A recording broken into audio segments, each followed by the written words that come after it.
So, welcome to this preview of my exhibition. There's a number of ways to approach this space.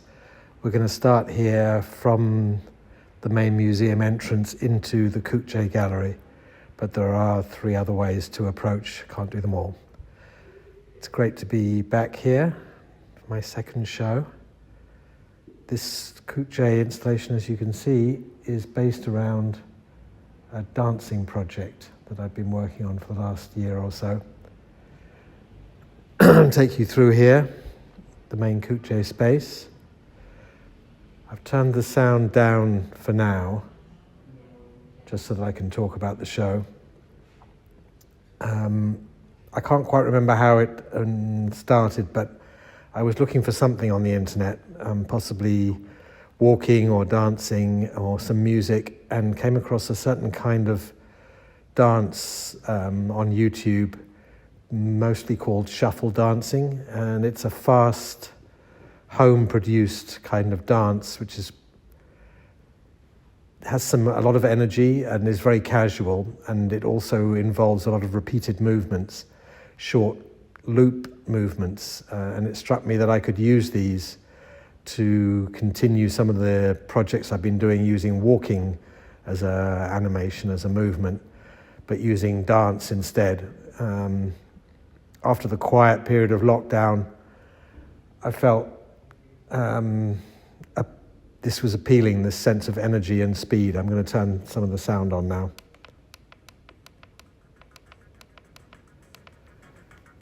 I asked someone I knew to take some of the dance music tracks that I've been listening to, mostly from the 2000s, and to create some music loops based on these tracks.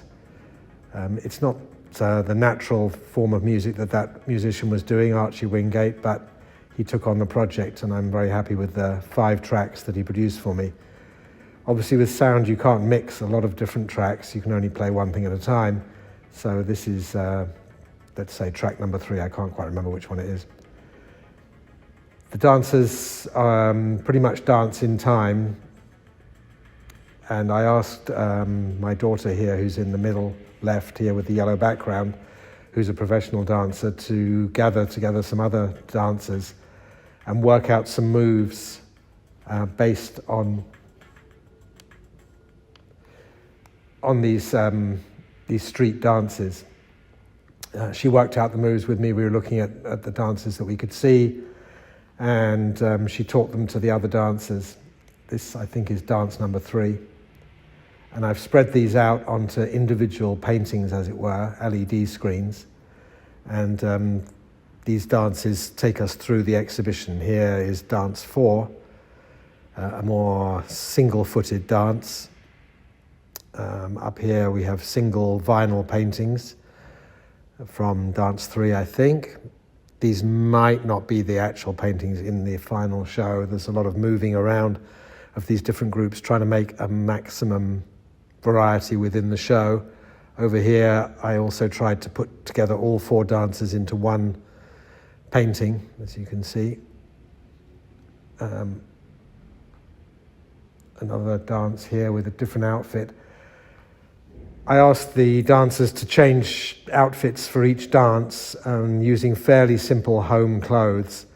And then when I was skiing on a winter holiday, I saw the colours of the ski outfits and thought that these colours would be the perfect match for the way that the paintings were composed. You'll see that there is dark light, different types of colours, a way of composing both with form, movement and colour going on in there. For these smaller works, I decided to move to a completely different form. You can't really see here, but these are made in mosaics, Roman mosaics. I actually have someone in Rome making these with small cut pieces of marble from the same quarries that the Romans themselves used. There's a famous set of mosaics discovered in Pompeii called the acrobats, I think, or the athletes. No, the bikini women. Anyway, it depicts a series of women in using acrobatic moves And the contrast between the rigidity and the stiffness of the stone and the fluidity of the drawing struck me as being particularly magical, and therefore felt like this would be a good format. I have used mosaics before, but often for very dynamic looking images to contrast the fluidity of the movement and the static quality of the stones. I also feel that to a degree the LED pixels in the moving LEDs have a similar kind of quality to the still stones of the mosaic, making the picture out of a series of little dots or squares. So this is the Kukje show. Here's a statue version of the four dancers, as you see, going around. Each side presents a different dancer, making up one sculpture. And as we leave, there's a smaller version of one of the other dances. Put the sound up just as we leave.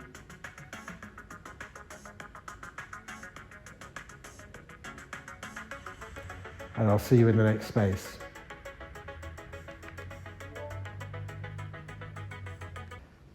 So here we are in the lobby of F1963. Nice to be back here again too. On our left would have been the show, the show that will be in the Kukje Gallery accompanying the main space. Obviously the Kukje show was quite focused and all around the notion of dance. Here I wanted to spread out a little more in terms of the works that I've been doing over the last while, although walking is quite a large part of this exhibition. So we start with a kind of lobby introductory space with a large painting and a new project of mine, which will involve real people. I'm not so sure that there's such a big difference in my mind between these real people and these images of people. Perhaps they both exist in a sort of shadow land, somewhere between a mental projection and a reality. I drew these people in the painting from photographs taken in Busan last year of people walking down the promenade by the sea. Sent those photographs back to London, drew them from those people, created that out of, you'll see this is made out of metal, layered up in a technique that I've copied from Egyptian wall carvings that are then painted. And over here is a project that I'm planning on making where we'll use real Busanese people, or whoever wants to join in order to create a similar sort of situation of a street scene. They'll be walking on walking machines, and we've turned these into plinths, as you can see. This obviously is an avatar that we've used, which we borrowed off the internet, and the blue space creates a kind of picture behind them. So different ways of looking at art, looking at objects, looking at paintings, creating work. I'm always investigating, thinking, playing around, trying to break my own rules and then make new sets of rules in which will allow me to make some works. And once I'd seen perhaps the possibility of moving away from depicting people but turning real people into part of the picture, it seemed too tempting to actually go ahead and do that in a live space. I am trying to think of how to do that also with the dancing project. Here you'll see some rather odd structures. These are what we call booths or pens, which allow me to present some works using VR goggles, similar to the ones I'm wearing at the moment, which will transform what you see while you walk around the space. I'm not going to talk too much about these because I think I'd rather let you come to the exhibition and see what it's like to be in there. But there's quite a large exhibition to be seen in there. Then you come back to a certain degree to a sense of reality, and a room full of largely sculptures, definitely people, all people from different areas. Some of these are from London, some of them are from Belgium over here, some of them are from Busan over here, and these are also from London. Let's start over here. These people are part of a larger project I've been working on using straight lines. You might have noticed, if you've looked at any previous work, that I tend to use curvy lines, which makes sense when you're drawing curvy things like people.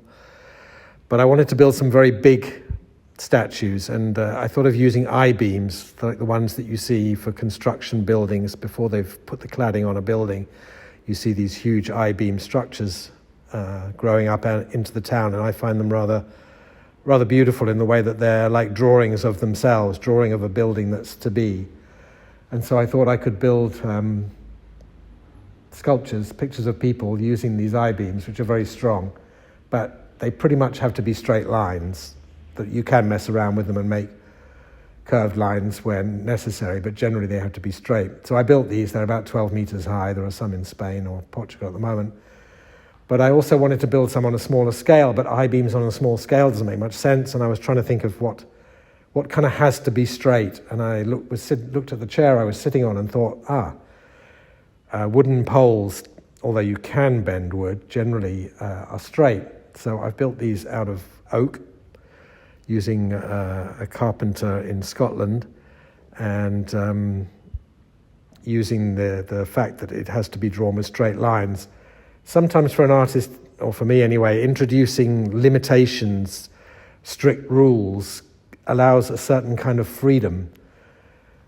The fact that I can't draw any curves means that I really have to economize on the drawing, and I really have to invent ways to depict and bring the sense of the person into the room, and I found that a novel challenge. I have used the occasional curved line. I find drawing the top of the head with a straight line simply looks ridiculous. So as you'll see, there are a few curved lines there. Moving on. These are three-dimensionalized drawings, really, well, as are the others, I suppose. Extruded drawings. These people, again, were drawn in Busan, and I've extruded the drawing using aluminium in order to make the drawing stand up and become a sculpture. What was flat becomes something that you can actually walk in amongst and become part of. So a thought becomes a place, an imagined image becomes the reality that you can move yourself through. What does that say about yourself as you move around it? I wonder. My feeling is that this is a street crowd and that one could have more of these people. You could have any amount of them endlessly, but 4, it seems, is sort of a minimum to make a sense of a street moving. Here's a rather more maximum amount. These works, I've got more of them. You can make a whole street scene by adding the various works together, or concentrate on them simply as individuals. These are made from aluminium and are somewhat three-dimensional. Don't know if we can see that here, not really.